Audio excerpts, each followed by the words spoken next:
So No, there are light peoples back there. oh, we have people. They're my not team. ours. That's my team back there. Okay. Go team, go. Go Go team. team. Three of us. Go team venture. Nice. Practice, team, practice. But not too soon. Yeah. All right. So thank you guys for coming to the After the Infection viewing of the extended trailer. It's about 3.5 minutes of a roughly 30-minute film, and yeah, I'm gonna pass this over to Jen. Just keep that over there. I'll just go off. Okay. Jen will shout. So hey everybody, I'm Jen Namsick. I am Executive Director of Technical and Special Effects with O Penny Pictures. I want to introduce our panel up here tonight. Down on the end, Scott Connor. Hello. Next to Scott, we have Alexander Sloan McBride. How's it going, everybody? We'll get to you last. Here is the cinematographer and director of After the Infection, Francisco Escobar. Hi, how are you? And on the end here, doing sound, sound design, and all the good things that make us sound good in our films is Chris Bell. Hi, everybody. And the guy in the fedora back here is the guy who wrote After the Infection and starred in it, Paul Danzig. Hello. Oh, thank you. I'm going to pretend you're all clapping just for me and none of my crew. Absolutely. Yes. It's all for you. Okay, so without further ado, we will dim the lights, please, and we'll get this started. Turn off the lights. Lights. Jen. Get the room dim.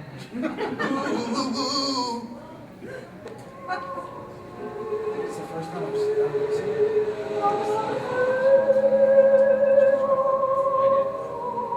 Am I in anybody's way? No?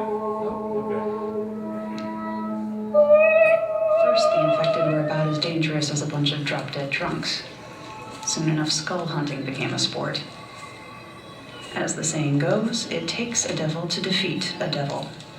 And so it got to the point where no one in the world had clean hands anymore. As petty and as miserable as they were, we longed for the old familiar days where the grotesque was not mundane. But while we were busy rebuilding our old lives, the plague was rebuilding sinews and synapses, leading to a secondary stage no one saw coming.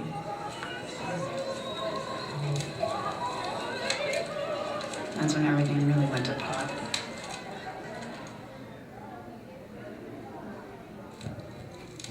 People are dropping like flies all around us.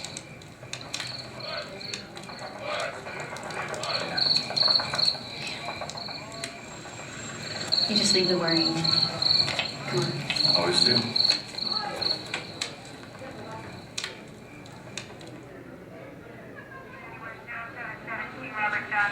Okay, man. Take it easy, Jack. Jack. Yeah. Robin found a slave pen. We're going on a morning run. Briefing at 0800. And get the Jeep. Understood, sir. Christ again. Not like they're much of a laugh. Yeah, exactly. What the hell are we risking our lives for a bunch of civvies again? City's pretty much always out there. You've been out in the world too long. Let's not forget where I rescued you from.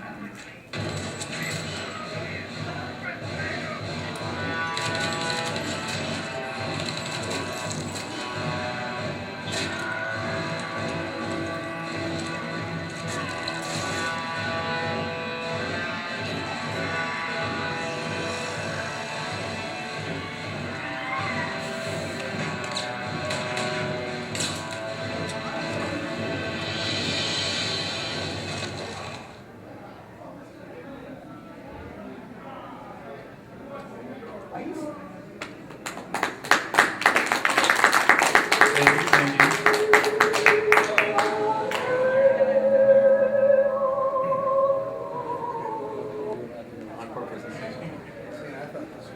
Pretty cool. Thank you very much. Thank you for the gentleman in the back taking care of the lights. Appreciate Excellent that. job, guys. Okay, so just to give you a little bit of background on the film, the premise started with Scott and myself because Scott is an amazing sculptor and like anything related to practical effects. And I was getting my start in doing stunts, and we both kind of wanted to get some more material to show off and show. Well, yeah. We ended up being on two. We're like on two movies back to back almost. Yeah, we were on. But the Mike Watt film that's Yeah. still to be released, Razor Days. Yep. And then we were both on The Dark Knight Rises, and we were in the same. I was working on Bane's mask, and he was one of Bane's henchmen. So like it was like we were both kind of like, hey, look what we're doing. And then like after that, we were still kind of pumped up, and we said we should do something just like shows off what we all do. So. Yeah. So and then of course it escalated from there through various circumstances and whatnot. So we pulled in Alex from Buffalo. How's it going, everybody? and the rest of the crew as well, of course. We did most of the filming in Pittsburgh area. We did a little bit out in Maryland as well. But so we were envisioning this as more of, I guess, a Q&A, because I don't want to be up here chit-chatting the whole time, because I'm a terrible actor and not great at public speaking. That's so. why I started the film. Exactly. So, are there any questions, comments from our lovely audience? Bam! There we go. Did you guys need to get funded? If so, how? Yes, we did need to get funded. It started. So again, going back to the beginning, this was supposed to be like a 60-second production of like just basically like a silent film, just like an action silent film. Sure. But folks said, no, we're not going to give you money unless you expand it, throw in some dialogue, and so on and hire so a forth. sound designer. Well, of course, yes. That was crucial. This was the main guy for Right. that. So, but yeah, we did a Kickstarter that covered most of the costs. Then we had a couple technical problems with some stars and core crew who disappeared. I don't know what happened to them. Good job. So that ended up increasing our costs, and we ran another an Indiegogo campaign. And after that, I just said, forget it. I'll cover everything out of my own pocket from there on. 'Cause I feel like if you're doing more than 2 fundraising campaigns, you should probably take a moment. I I would do a third. Just for cools and giggles. Yeah. One more time. Just So for the director's fund. Where Yeah. It just goes in my pocket. Yes. That's Yes. Called the Cisco Fund. That's right. So did that answer your Yes. question? Awesome. Was there someone else? I thought I saw a hand flap in the back. Yes, sir. Oh, yeah.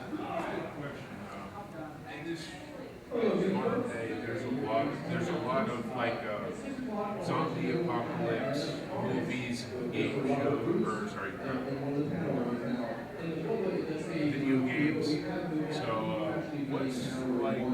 Are you planning on bringing anything new to the franchise that sometimes has a tendency to go stale? Okay, that's a very good question. If anyone didn't hear, because I know we've got some crowd over here on the side, he was asking, basically, the zombie genre is very popular right now. There's a lot of zombie I don't want to say merchandise, but zombie movies, TV shows, video games, and whatnot. What, if anything, are we doing that differentiates us from anything else that's out there? So as this, again, going back to the beginning, Scott and I, we didn't really want to do a zombie movie. No, it's more like they start out as zombies, and because of the virus, it mutates them in a way where they actually end up being an improved version of humans. Okay, they're mutated, they're a lot more aggressive, but they're smart enough to use tools and weaponry, but they have to go through like that initial, dumb zombie incubation period. And it was a lot of talking and getting concepts and stuff like that, but I'm burned out on zombies too. Especially being in the Pittsburgh area. Yeah, especially in the Pittsburgh area. I mean, most of my stuff is zombie stuff, and I've been doing zombies since I was, 13, so it gets a little stale. So yeah, I like the fact that we're kind of crossing the zombie genre with the sci-fi mutant genre and doing a little bit more of a spin on it. But And I've worked in medical jobs before and whatnot, and I've got family in the medical industry, so I did some research into how could this disease possibly work? And In boiling it real down real quick, basically it functions kind of like Deadpool a little bit, where it's just like this massive regeneration factor, and so it's bringing people back from the dead. And then there's like syphilis has like 4 different stages. Don't ask how I know that. But it's got about 4 different stages before it. Bring it to an STD. Anytime. So yeah. That's why the mutants looked pretty kind of disformed, because we wanted to look like there was actually some like cellular regeneration going, and that's where the mutant part comes in. Is it like I said, it starts off zombie-ish. Yeah. And it like you think, oh, zombies, great. No, it's an incubation for something worse. Then you get scabby. Yeah, then they get scabby and smart. Yeah. You know. And they drive cars into people. Exactly. And I Just can't talk. They can't talk. They grumble a little bit, but they. Whoa. You don't know that they can't talk. They just haven't talked. Listen, They choose not to talk. They choose not to. The- They have nothing good to say. the extent of my dialogue is. Well, see, and he remembered every line. Most actors do not. Right? Exactly. I Because you're personally say that I did not remember every one of my lines, but And that's where shades. Yeah. Very light. Very light sensitive. Yes, In that the was eyeball actually, region. that was something that was like, okay, we don't have a ton of money to do this. We have to have these people in makeup doing stunts. I said, well, I don't want to limit their vision much. Well, and so that's why we made it so that the appliance only goes to here, so that the goggles could fit on it, and they could still have some sort of a semblance. But we didn't count on it being Dark. well. I didn't buy the goggles. It was not my department. But we didn't count on it being like 900 degrees out either. Yeah, that was Every interesting. Yeah, it would be like not like the only 2 days before June that were hot, we filmed it. in one of those days we shot for 24 hours straight. Yes. Yeah. 24 hours. Well, not all of us. Just No, I don't think I was just up for that. just Yeah. 4 of us, and like 2 or 3 other people. Sorry, you're just so far And off one there. hobo that they hired. That was dope. My face is crawled by that guy. Yeah. Yeah, that was funny. At the end of near the end of the day, he's like, my stuff's falling off. I'm like, buddy, there's nothing I can do. I can't help you, man. It's like, at that point, it's like the only thing you can do is like take them completely out of makeup, get them cooled off, and then start over again. And like, we didn't have time for that. I think And you even- want to see that, the makeup that Alex is wearing, the mask is over at our table over there. Yes. Scott has his table there with all of his other stuff, but you'll see the mold of how that was put together. So you can actually see what he was wearing. And when you feel it, you're going to go, oh, that was really hot. Yeah. God, it was you and not me. And Now, Well, it wasn't originally him. exactly. that's true. Oh yeah, that was another interesting I wasn't part. even supposed to be the mutant boss. No, he was actually. You were supposed to be something else. Yeah. You were supposed to be Robin. Yeah, who that's did not show up in the Okay. extended trailer. And what happened was like I'm waiting on people. We had an early call, and he shows up With a beard. With a beard to get makeup and stuff, for what he was doing. And then I get a call from Paul, and he's like, "Yeah, that actor that's playing the mutant boss isn't showing up, so Alex is going to be the mutant boss." I'm like, "Okay." So And I'm just sitting there like, that's Paul, isn't it? This guy's like, yeah, it's like.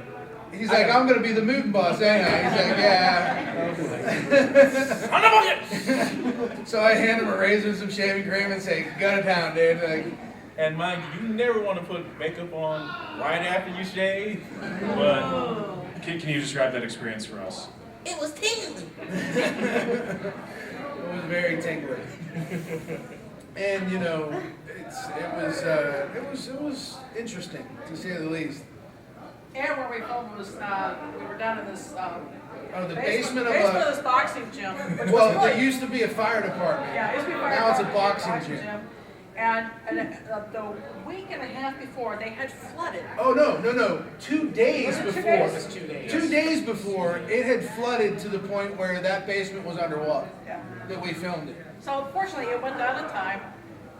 But there was this remnant like of silt It's over like everything. sludge over everything. Yeah, but if you're in a zombie movie, an apocalypse movie, that's great. You got, it's Set design built was in done. set. I didn't have to do anything for it. I was like, hey, all right. Yeah, she's like, hey, look, it's all dry. You have crew that have to wade through it. Yes. So when you have, cameras and sound equipment Yeah.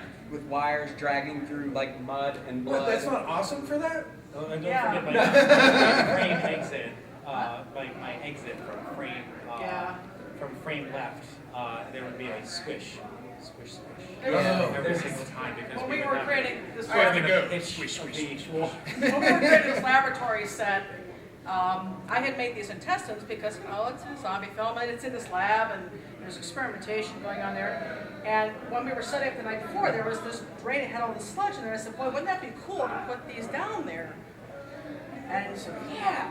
So I put them down there, put some blood on it, it looked really good. Except that it was exactly where he had to stand in every scene. So every time he walked off, you hear this. I don't even think we ever filmed that drain. We went through all that. We color. don't have a single take where we don't have that We actually squish. just put it there so that Cisco could have something to Yeah. annoy him and That stuff's dope. Yeah, we never filmed it, but hey, it was fun. But at any rate, going back to the earlier question though, is about making a film and getting it paid for and everything. That's certainly not the biggest part of it. Is getting the people to work together. Oh, yeah. And getting reliable crew and cast and have everybody just on board with it. When you all of a sudden you can have all the money for your film and you got crew bailing on you. It just doesn't work. Then you're just adding time, adding delays, making it cost more. But I think we had a very, very good crew to work on the film that actually cared about it and cared about even the subject matter, even though zombie is very much a very overdone in a lot of ways type of genre, but I think that we put a new spin on it, and I think it's something that we're all very proud of once we complete this. Absolutely. The only difference, because I've been on shoots that are small like this, we've been on big shoots. I tell people all the time, the only difference between a big budget movie and a smaller budget movie is the budget. They have the same problems. They just have money to throw at them. Okay, so don't think that, like, if you're ever making a movie and you're like, wow, I bet, Christopher Nolan doesn't go through this. It's like, yeah, they do. It's just they can throw a bunch of money at it and it goes way quicker. That's all. People are people no matter where you go, and I've seen people do dumb stuff on big sets as much as they've done them on small sets. But that's the main deal is money. If you don't have money to throw at it, it's a little bit more difficult and you have to be more creative. Yeah. Also, when you do projects like this, you guys also take account that because we don't have like a super big budget, we're like really micro funded. Like you saw in the trailer when Paul got hit by a car, he really did that stunt. Yeah. I was a driver for that stuff with those goggles on. So like a lot of times you don't have. He actually wasn't supposed to hit him. It just happened. Whatever, go with it. We went with it. But you don't have the luxury. So a lot of times you are your stunt person. You are your stand-in. You do as much as you can, as safely as you can. And that's the main thing. Just if you're doing this, when it's a group like this that kind of all knows each other, it's like it's a lot more forgiving. When you start hiring in people that don't know you and are basically there for a payday, then you gotta be concerned with their safety. Well, not that we're not concerned with each other's safety. It's just a little bit more lax. You know what I mean? Whereas other times you have people that they can get litigious on you. Yeah. I think too with the safety thing, we did a number of those car hits, and we actually did it in 2 locations. And it was darker on one, and actually he couldn't even see because it was towards sunset, and he took a hit on the car. It was a bad thing. But what we always had on set, it was the one thing that we called in a marker for, was a friend of the group's who was an EMT. Yeah. Because when you're dealing with stuff, they were right. pulling punches and.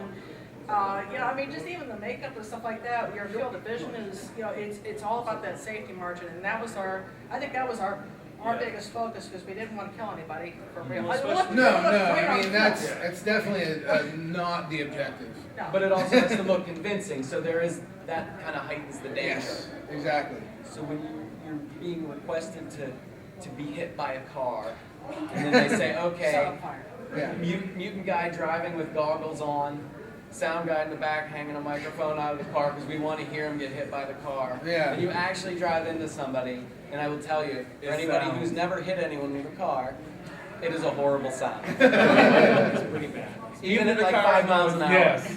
Well, another, I just thought of this though, another factor we had was we had certain funders that part of their package was they had little cameos in the film. And that proved to be a little difficult too, because that's things you can't cut now, because they paid for it basically. You know, so some of the stuff some of the stuff was pretty ambitious. And quite frankly, I did not think would translate to film very well, but it actually ended up looking really good. You know, Can you give an example, a specific example? The great stuff intestines. Oh. Seriously, great stuff intestines. In real life, I was like, nobody is gonna believe this. I just saw it and I was like, oh, that actually plays. It actually ended up being pretty good. So it's those are things you have to work around too. We had people there that they were supposed to be on camera and we were running late because of crew problems, and stuff. So, they're thankfully most of the people that were like the contributors, they were really nice. And they were really cool about it. And the one guy was just jazzed because he got to wear that one thing home. Yeah. Yeah, I made him he was a dead mutant. So like I basically did one side of his face like as a mutant, and he got to be on camera as a dead mutant. He got to wear it home. He was happy as pie. So, yeah, he was super. Yeah, I get to keep this. I'm like, yeah, dude, I don't want it. Like, It's been on your sweaty face all day. Yeah. That was Jamie. You saw a great clip in there, and we chunked out his neck. Yeah. And Alex comes around and he chunks out this guy's neck, and with that we see these 3 Asian tourists. They don't speak a word of English, but they are just like so cool. And so I go up to one of them and I say, would you like your picture taken? Oh yeah, so we have, I think I don't know where it's at, but there's a picture of this guy with his neck just chunked out there, mutant boss, and I forget who else was in the picture, but yeah, they were having a lot of fun. And some Japanese tourists. But otherwise, people in Pittsburgh don't pay any attention that you're actually doing this out on the streets, hitting people with No, cars, yeah. shooting Really? guns, whatever. Yeah. As long Gun as you play's don't- so common. As long as you don't move their chair off the street, that's fine. Now, we've only got about 5 minutes left. I want to make sure. Oh, yes? When's your release date? Release date, we're looking at doing a premiere in the last weekend of September. So anyone who's interested, make sure you get one of our business cards. We have some up here. I know we're running tight on time, but you can certainly find us Next to the Batmobile. Next to the Batmobile. So easy. And the table with all the weird masks. Yes. Yes. What cameras did you use? Good question. He's the man. We actually used a Canon 60D for half of the shoot, and then we used a Canon T2i for the second portion of the shoot. And those two cameras actually match up pretty well. There was a little bit of finessing that had to be done because the pixelation is a little bit different, but overall colors matched, so we were completely in the DSLR kind of world. Nice. Anyone else? Technically, any other questions? Any comments? Going once, going twice. All right. We've got 3 minutes to go. That sounds like the opening for a movie. Oh, you were bringing up the thing about the crowdfunding, which is a super thing. One of the things we found out though is people will volunteer to be PAs and gophers and just to be on that film set. We had 2 different instances where we had people coming out of the woodwork and they were younger kids and everything. They had a ball. Oh, we had kids that showed up to be refugees, Yeah. and then they end up staying on to help. They understand. Yeah, they were like, what Body was doubled that? a couple of them. Yeah. So it's not all necessarily about that crowdfunding as it is putting it out there and saying you'll get an IMDb credit out of it and pizza, and you'll be surprised how many people will actually come out. Or even just the pizza. Or just pizza, yeah. Sometimes, But they'll do. sometimes when you're talking about crowdfunding, it's not always the amount of money that you have. It's also about being able to call in favors. Yeah. If you have someone, a friend that's working on a film, always volunteer, because then you can always say, hey, I'm going to be doing this project. Do you want to help me out? And it actually, you know, when that base starts to grow, you'll find it actually becomes a lot easier to put together a project. And it is quite common to work with the same crews on independent films. You'll run into the same 2 or 3 men or women that you work with regularly. Yeah. Like, it's very common. So, don't burn your bridges. Right. Now if we can just get you back to Pittsburgh. Yeah, I know y'all miss me in Pittsburgh. All right, guys, thank you very much. We really appreciate you coming Thank you out. all. And please come to the rest of that table. We will answer even more questions and tell you wacky stories. And you can get stills from the film. Yeah, it was silent for it. Yeah, Alex was silent